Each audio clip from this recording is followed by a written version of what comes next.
Закатилось сонце за горою, там чорний ворон щебета, сльозу на гробі покатила,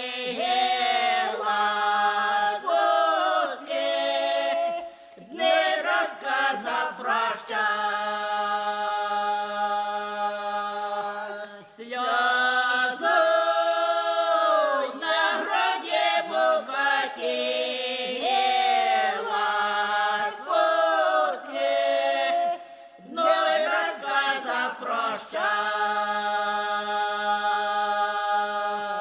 Прощайте, кустики зелені,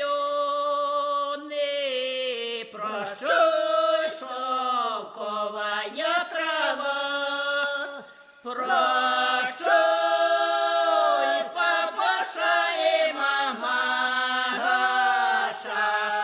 прощай, и ты все мои друзья.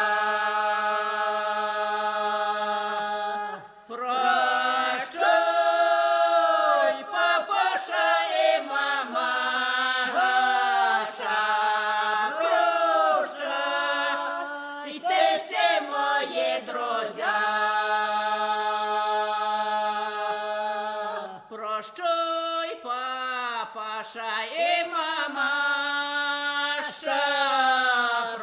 прощайте все мои друзья.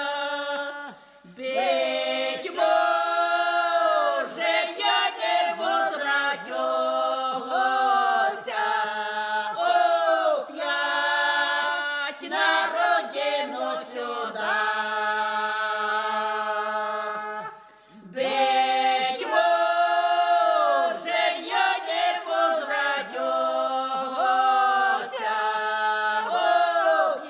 опять на родину сюда.